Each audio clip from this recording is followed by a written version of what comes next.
General Sullivan, thank you. And it is really good to see everybody. Whoa, I'm not nearly that tall. I have the haircut, but not the height. So we have a really good topic this morning.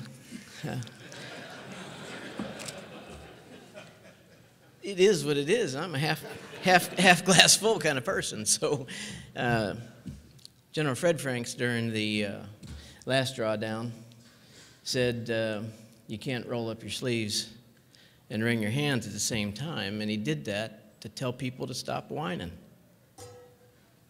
It's important. We have to understand that. The Secretary-in-Chief approved the Army portion of our submission. It went through the appropriate process. It came out and is now in the hands of Congress, and that's the way it works.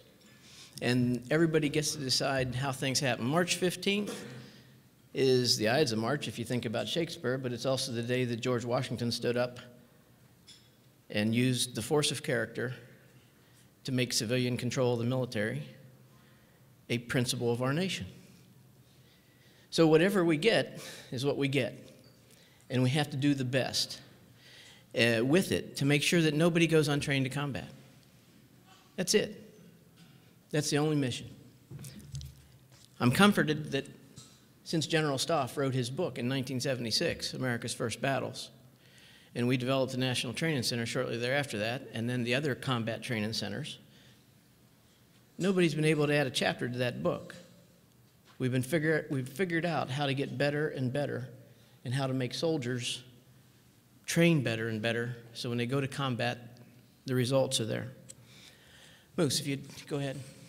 So we'll talk a little bit about the Budget Control Act because it is the law, and then a little summary, challenges, and the way ahead. Next slide. I've used this for the last 3 years. We call it the hump chart. As you know, it's easier to find charts if they have names. If you just go, hey, do you remember that? No, you just say the hump chart, and everybody goes and gets it. So this is just in constant dollars. It's, you go to the National Defense Green Book, Under Secretary Hale, his office maintains a website, and they have the National Defense Green Book, and it has things in then-year dollars and in constant dollars. So this one's the constant dollar version. And what you can see is DOD, that's the dash red line, DOD at $400 billion. DOD comes down to about 395, 400 after every one of our most recent drawdowns. So we're at about 470-something right now. And everybody's going, holy smokes, this is terrible. Don't use the hard adjectives too quickly. You may run out of them. You know, you might need them for later, you know, to keep things in reserve, you know. I'm not saying what's going to happen. I'm just saying that chart looks monotonously routine.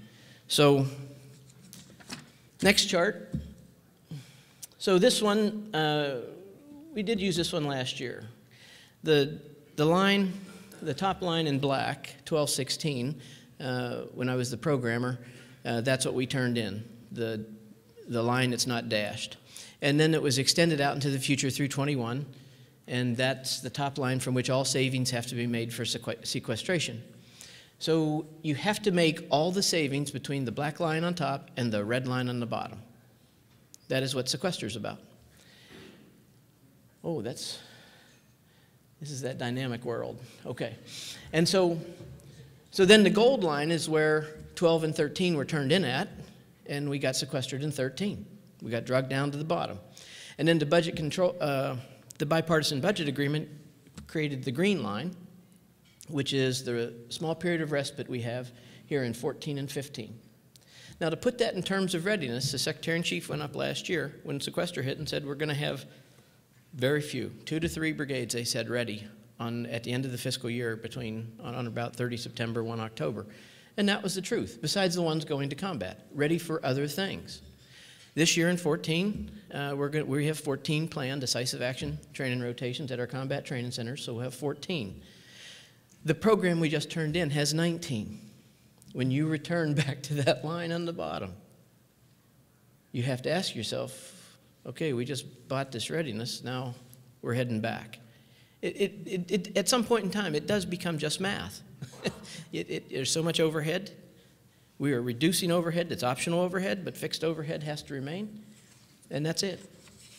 Next slide. This then shows execution since '99. It's a 20-year look. And it shows you 01 when we began with about $78 billion. And our enacted amount of 122 right now.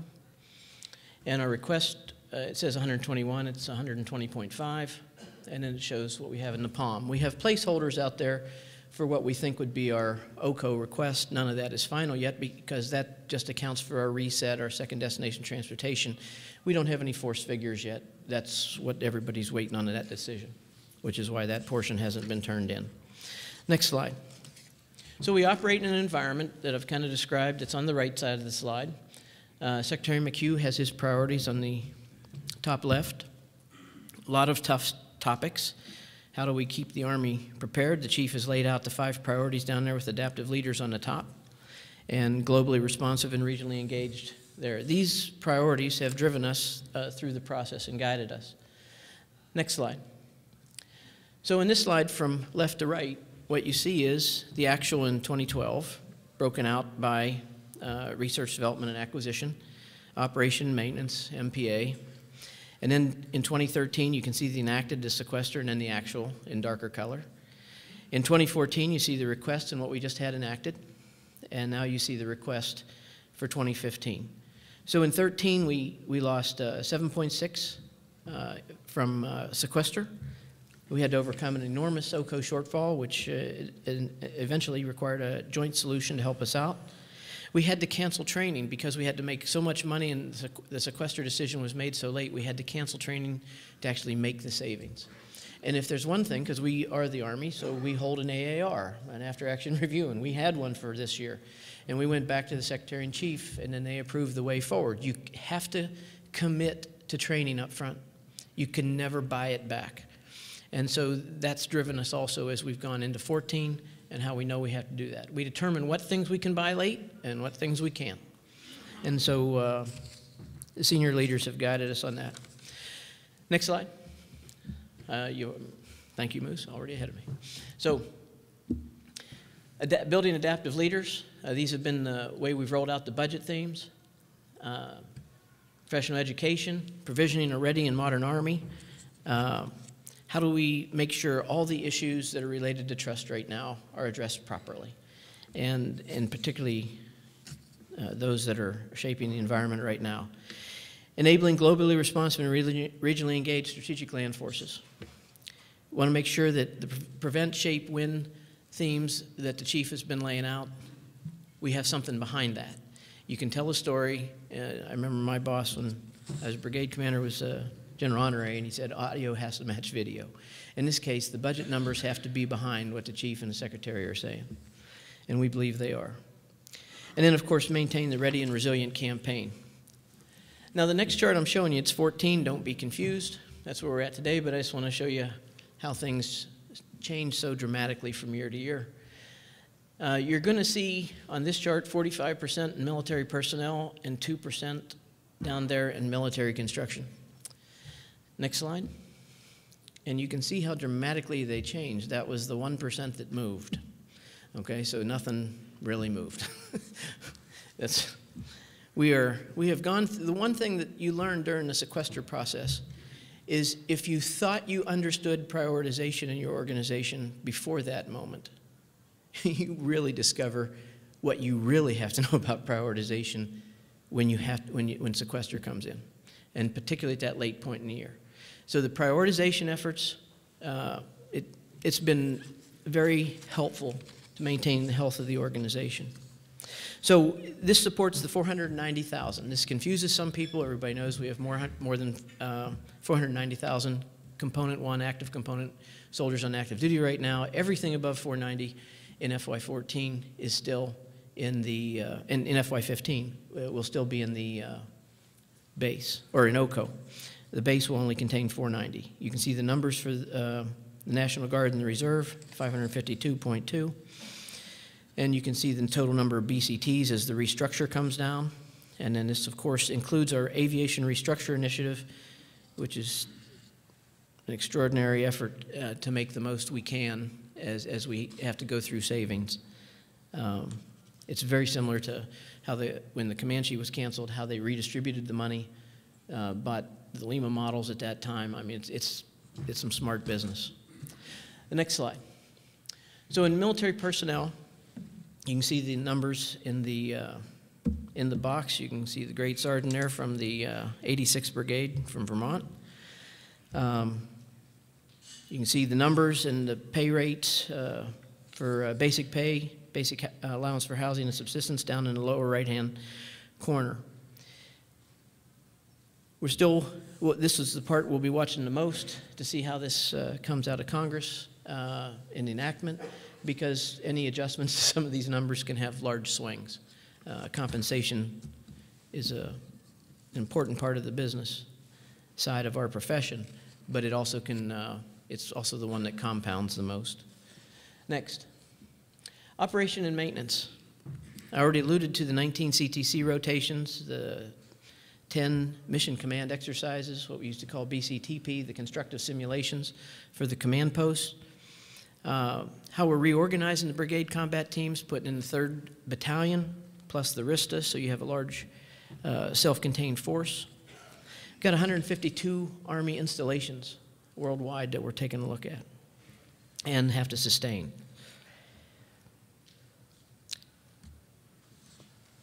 Next slide, the modernization summary. I'll hit this on a couple more slides. This pie is just to show you the percentages. You can see that the soldier is 4%, but that's where the chief said he wants to place the most effort. The person in the 4-man stack going through the door has to have the best advantage. You may not put the most money against them, but you have to sit down and give that person the best advantage. And the error you can see when you need money to fight gravity when it comes right down to it. And so the aviation will always take up a significant portion of our budget. Our equipment on hand totals, we've got 95% in the active component, 91% in the Army National Guard, and 87% in the Army Reserve. We are very healthy on our equipment levels right now, but that's what has to be sustained. Reset, as equipment is returned from combat, has helped us keep our fleet age levels down.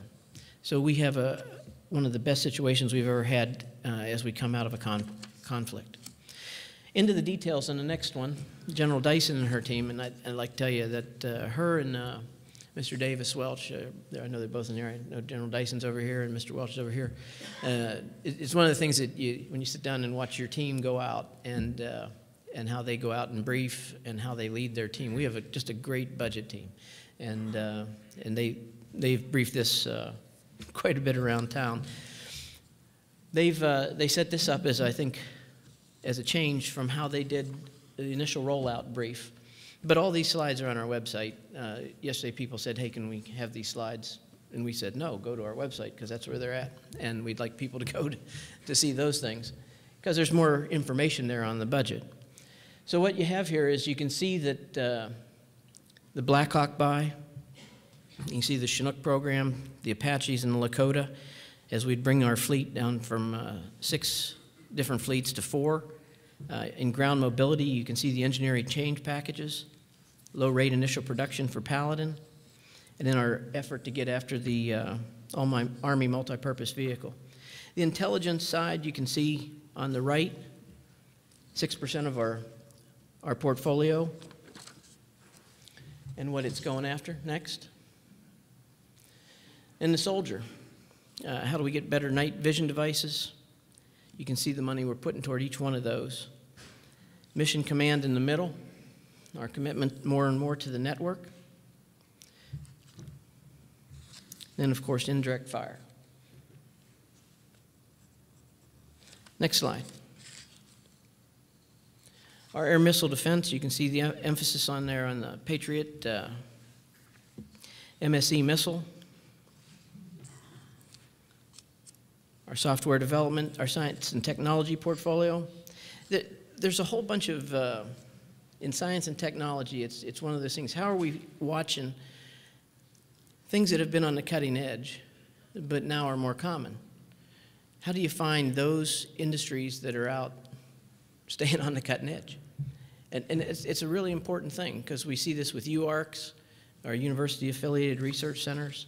It's a fascinating point that you have to find that balance. Otherwise, you have to start divesting of investment in certain things. Next slide. Very low on MILCON, but we haven't also determined, as everybody watched the discussion and watched the database as it was delivered to the Hill, it had 420,000, 315,000, and 185,000 as our manpower numbers in FY19. And it subsequently, as Secretary Hagel and General Dempsey have said, the number is really going to be right around 450, 335, and 195. So as we've gone through that process, you have to figure out, okay, are we going to have, if we're not going to have all the BCTs we have right now, then where are those going to occur?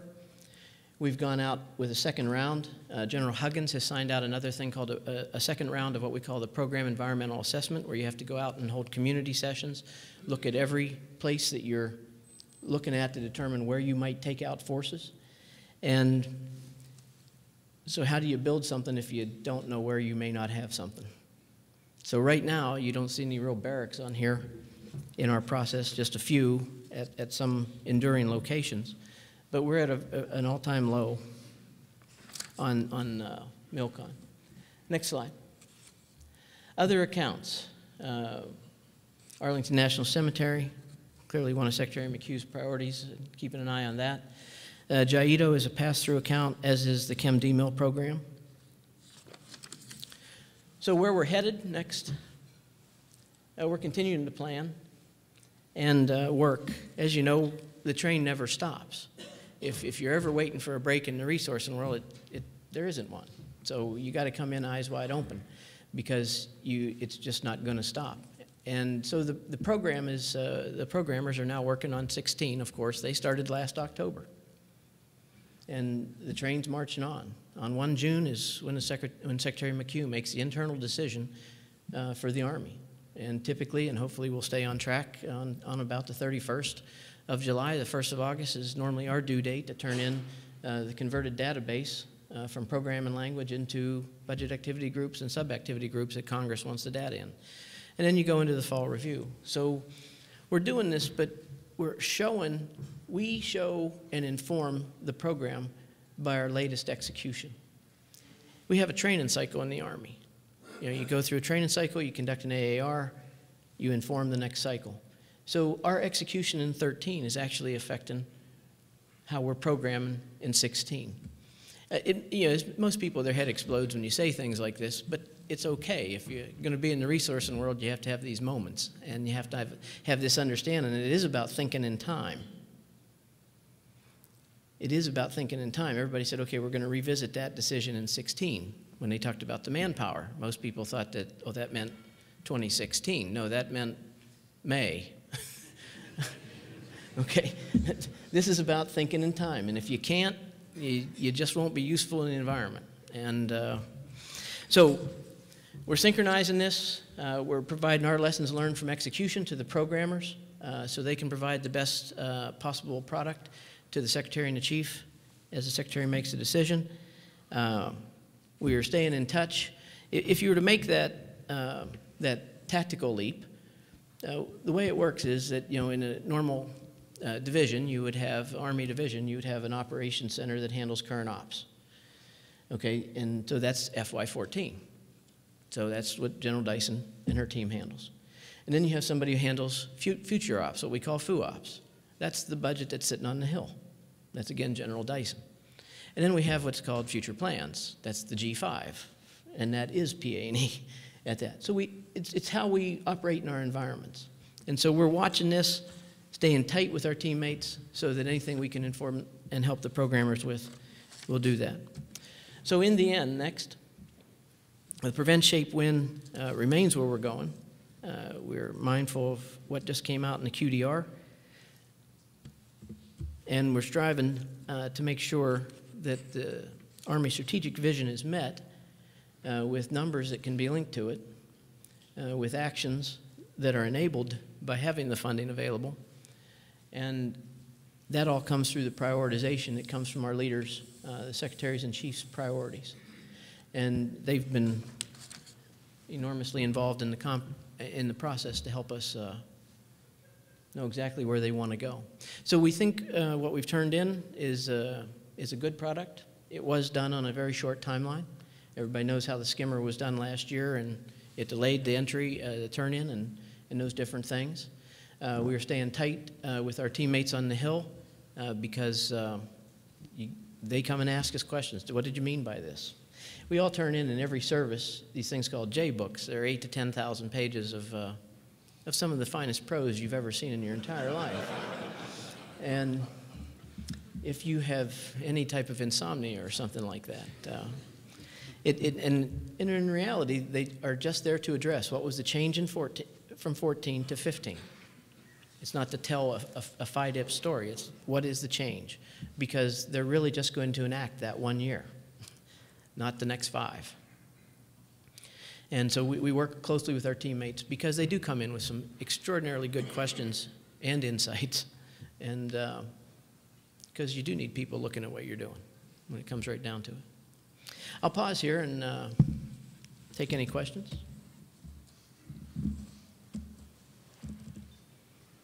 Oh my goodness, a reporter is going to ask the first question. Who could have predicted that? Good morning, sir. Thank you for being with us. Tony Bertuca, Inside the Army. I was wondering if you could give us a little insight into the other planning now that has to take place beyond this, or I guess now that this is done. What's happening, say, if Congress doesn't cooperate necessarily in the way you hope they will with sequestration now? Is there, if you give us some sort of insight into like a second set of books or planning, or how does that come together now if you have to go back and fix it all? Well, I mean, at first blush, the law says in 16 we're going back down to that red line on the bottom. So if you're not thinking about that, then you might not need to be doing what you're doing, because somebody needs to be thinking about that. But the fact is that the decision to turn in on the gold line or the red line is not a decision that's made at the military level. Those are political decisions. And so we'll have to get guidance from the administration. In this case, DOD, since we're in the Department of Defense, will give us the guidance as to what level we plan at. And that's the way we'll operate. Everybody knows from the discussions that came out in the press, we did 2 last year. It's always nicer to do 1. Because and it's not because anybody's doesn't want to do extra work. It's because this is about the connective tissue. Everybody says, well, you can just move this. Well, it's not like taking a cup of water out of a bathtub where everything's all the same. It's all water. This is about, if I take this money from here, what else does it touch? And hopefully you understood, if you put out an 8,000 to 10,000 page document with a whole bunch of details in it, and I can assure you, because I mean, those little sticky things that you put for tabs and stuff, if you ever go up and visit a bunch of staffers and talk to them, you'd think there are no more of those left in the entire world. They read the books. I mean, I got asked to come up there one time to discuss a footnote, and which I thought to be, but they initially thought we might be trying to hide something. We weren't. We're just not Random House. We're not professional editors, and we missed one. And so, but your question's a good one, and it's an important one. It does have to do with workload. Nobody's afraid of doing the work. But there's a point in time where you can't properly do 2. And that is because you want to get it right. If resources are coming down, you need the time and the analysis. I mean, I used to be the director of program analysis and evaluation. I can see 3 others in the room who've also had that pleasure. And if you can get to the analytics, you have really good people who can help you get it the best it can be. But if you don't have enough time, then I can assure you, as we said at the AAR, when I was the COG at the NTC, when we say, well, we'll just do this. That always leads to a really good AAR, okay? So it'll be entertaining. So yeah, this is about connective tissue and letting people provide the right advice, so then the appropriate authorities can make the decision. Dave Bergen, Army News Service. You briefly spoke about when the sequester hit that the training cycles were stopped that year. In the future, if sequester comes back, will you take a harder look at trying to keep the training cycles like at the National Training Centers going? Do you think it might have been a mistake to cut the training so abruptly and maybe look for other areas to cut? Well, in 13, it was complicated by some factors. If those factors aren't present, it would be a lot better. But that year, what we had was we had some folks who looked at the analytics, and if you can imagine a chart, you just have to visualize it, and I'll try and describe it without using 10,000 words. If you had a chart, though, that said, all this stuff in Afghanistan is coming down, you know, people, rolling stock, containers. So just visualize a chart where everything's out by the designated date.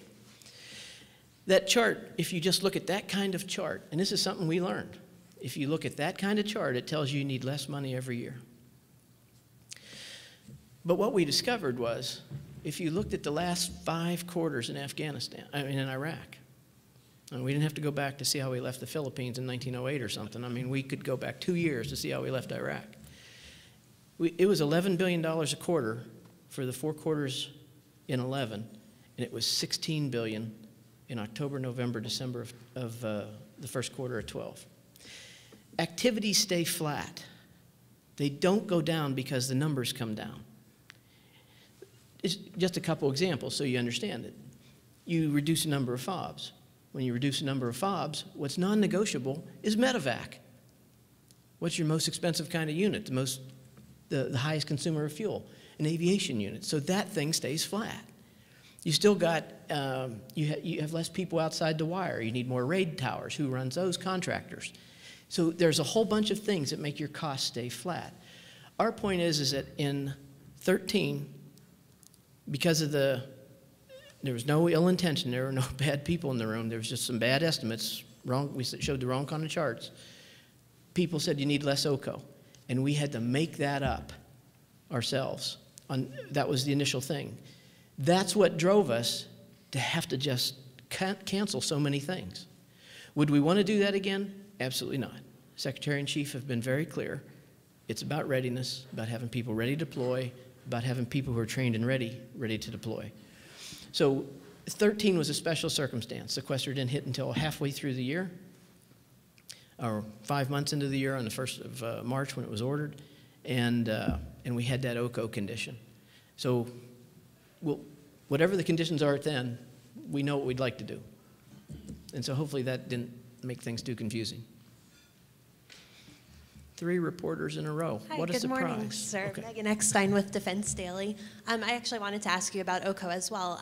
Obviously, there are some sort of boots-on-the-ground costs that are difficult to anticipate now, given that we don't know what will happen in Afghanistan. But sort of that aside, I was wondering if there are any holes that you see in the base budget that you're hoping to fill through OCO, either in terms of maintenance or readiness training, anything that you're hoping you may be able to fill back in through your OCO request when that comes out? The OCO request for 15? Well, that's an interesting one. Our only real concern with the OCO request is that we've watched things go through some cycles. Sometimes some things will be put in the base, and then the next year, it's essentially an accounting drill where they want to put it, it'll go into the OCO request. So we've had some back and forth. That's our only worry, because at some point in time, multinational force and observers, Bosnia, operations in Bosnia-Herzegovina, all those things where you, okay, here's your one-time ad, and now it's in the base. You know, it moved out of a supplemental into a, and that's all we're hoping for. So we stay in a dialogue to let people know what we believe is in the OCO that needs to come into the base. It's an enduring thing so that everybody understands what we think is a liability. Because if we're ever told to eat it, they need to then know what that's going to eat.